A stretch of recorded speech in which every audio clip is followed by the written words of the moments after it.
안녕하세요. 대업에서 반도체 업종과 IT 산업 담당하고 있는 임주성입니다. 7월 30일 이오 테크닉스 리뷰 진행해 보도록 하겠습니다. 자, 얼마 전에 삼성전자가 HBM3 4세대 제품에 대한 퀄 테스트 통과를 했다라고 뉴스 기사가 나오게 되었습니다.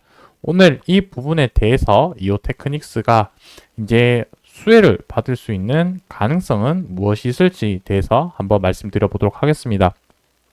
자, 일단은 이 부분 먼저 말씀드리기 앞서서 현재 지금 반도체뿐만 아니라 전체적으로 주식 시장이 좋지 못한 흐름을 가지고 있는데 어떠한 이유 때문에 시장 상황이 안 좋은지 대해서 한번 먼저 짚어보고요.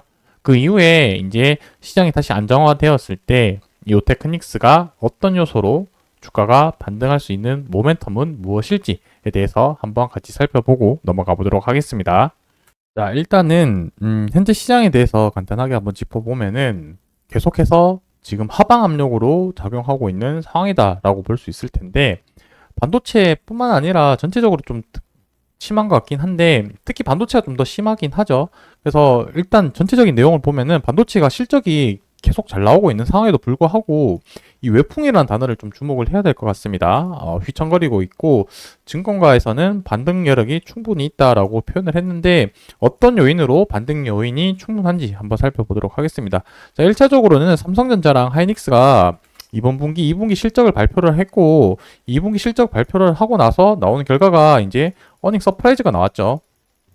그만큼 서프라이즈가 나왔는데 그만큼 실적이 잘 나오게 된 배경부터 말씀드리면은 AI 반도체에 대해서 이 메모리 반도체의 수요가 폭발적으로 증가를 하게 되면서 이 전반적인 시장을 이끌었다라고 말씀드릴 수가 있겠습니다. 근데 하지만 시장에서는 계속해서 하방 압력을 작용을 했었는데 최근에 뭐 이제 그 포인트들을 간단하게 한번 말씀드려 보면은 지금 이제 바이든 현재 대통령과 그 다음에 트럼프 전 대통령이 이 두 분께서 조금 이제 하락세를 키웠었죠. 바이든 대통령은 이제 중국 쪽으로 해서 규제, 제재를 했던 부분이 있고, 트럼프 전 대통령 같은 경우는 TSMC 쪽으로 해서 방위비를 분담을 해라 라고 하면서 이제 주가가 크게 하락을 했고, 중국 쪽으로는 이제 ASML이 주가가 큰 하락이 나왔었는데 그 이유는 중국 쪽으로 하는 매출 비중이 50% 정도 차지를 하고 있다 보니까 ASML의 주가가 크게 하락을 했었다. 그때 이제 한 7월 18일 정도였던 걸로 기억을 하고 있는데요. 그때 이 두 개의 기업이 큰 하락세가 나왔고 필라델피아 반도체 지수도 큰 하락세가 나오게 되었습니다. 그리고 그 이후에 이제 지난주 같은 경우는 전반적으로 이제 테슬라 어닝 쇼크가 나오게 되면서 관련된 빅테크 기업들까지도 여파가 하락을 미쳤고 그 부분이 한국 증시까지로 이제 하락세가 이어진 흐름을 보였다라고 말씀드릴 수가 있겠습니다. 그래서 그 내용들이 전반적으로 나와 있는 상황들인 거고 결론적으로 이제 말씀드려 보면은 이제 현재 시장의 하방의 주요 원인은 한국 자체적인 문제가 있었다.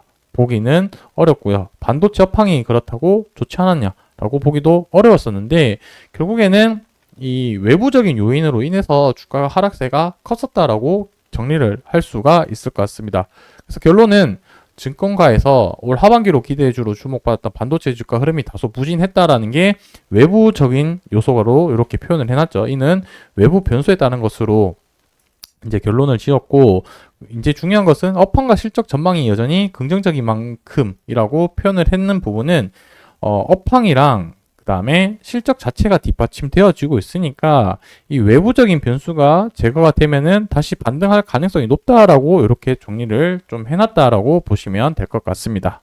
자, 지금부터는 이 테크닉스가 요 내용으로 해서 이제 수혜를 받을 수 있는 부분이 가능성을 한번 좀 체크를 해볼 텐데 삼성전자가 이제 평택 공장의 공사 순서도 바꿨다라는 부분인데 결국에 이 HBM 생산을 겨냥해서 선택과 집중을 했다라는 부분으로 볼 수 있겠습니다. 자, 엔비디아 HBM3 다소 아쉬운 거는 4세대 제품이라서 다소 아쉽긴 하나 그래도 이 HBM 수주를 이제 땄다라는 부분들은 긍정적인 의미로 볼 수 있을 것 같고 평택 공장에서 이제 이런 생산 라인들을 늘렸다라는 데 우리는 초점 포인트를 좀 봐야 되지 않을까라고 생각을 하고 있습니다.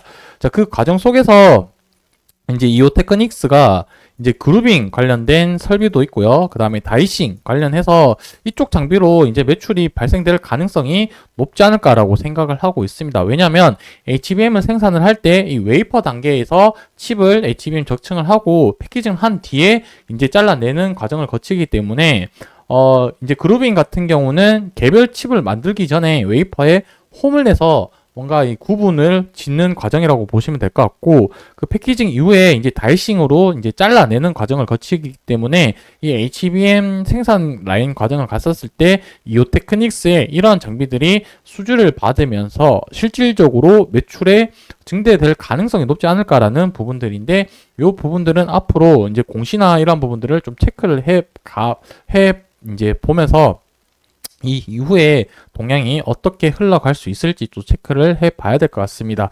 그럼 뭐 이오테크닉스 같은 경우는 장비가 되게 많이 다양하게 구성되어 있는데, 그중엔 뭐 특히 마커 장비 같은 경우는 반도체 또 다양한 정보를 기록을 하는데 사용이 되고 있기 때문에 생산 라인이 또 추가적으로 새롭게 깔렸을 때 이 또 이러한 장비들의 매출 가능성도 있기 때문에 이제부터 조금 눈여겨봐야 될 부분이지 않을까라고 생각을 하고 있습니다. 이렇게 반도체 업황이 좋아지면서 생산 라인을 증설을 할 때 특히 장비 관련주들의 매출이 급격하게 상승을 하면서, 그리고 거기에 따른 이제 주가가 같이 또 반응을 할 수 있는 시기가 이제 도래했기 때문에 앞으로 좀 더 눈여겨봐야 될 시즌이지 않을까라고 생각이 들지만, 시장이 계속해서 좀 좋지 못한 흐름으로 흘러가고 있기 때문에 앞으로의 방향성을 계속해서 잘 지켜보는 게 중요한 시점이라고 생각이 들고 있습니다. 자, 지난 23년도 5월 이후부터 이 초록색 굵은색 선인 장기평선인 241선에 최근에 한 번, 두 번 정도 지지를 받다가 이제 조금 이탈하는 모습을 보인 게 다소 조금 아쉬운 모습이긴 합니다만, 지금 단기적으로 봤을 때 시장 흐름으로 하락하는 모습을 보여줬기 때문에 어떤 구간에서 지지를 받는지 여부가 조금 중요한 시점이지 않을까라고 생각을 합니다. 그래서 요 앞에 있던 요 지지 구간은 지금 단기적으로 이탈을 했기 때문에 이제 아래쪽에 여기 이제 발생했던 이 지지 구간, 그리고 여기 지지 구간이 단기적으로 지지 구간이 될 것 같은데, 여기서 이제 추가적인 조금 하락세가 좀 더 열려 있는 상태이긴 한데, 어떤 구간에서 단기적으로는 지지받을 수 있을지, 그리고 시장 상황이 개선되는지, 이 부분이 첫 번째 체크 포인트가 될 것 같습니다. 그래서 단기적으로는 이제 현지 시간으로 30일 날 그리고 31일 날 FOMC 회의가 있는데, 파월 의장이 9월 달에 금리에 대한 이런 스탠스가 어떻게 발언을 할지 부분을 조금 지켜보면서 거기에 따라서 단기적으로 대응 주가가 반응할 수 있는 모멘텀이 될 것 같고, 그 이후에 이제 주가 대응에 대한 시나리오가 조금 나올 수 있을 것 같으니까 현재로서는 조금 주가 흐름을 관망하면서 지켜봐야 될 시점이라고 생각이 들기 때문에 이 부분 지켜보면서 추후에 또 특이사항 있으면 영상에서 말씀드리도록 하겠습니다. 감사합니다.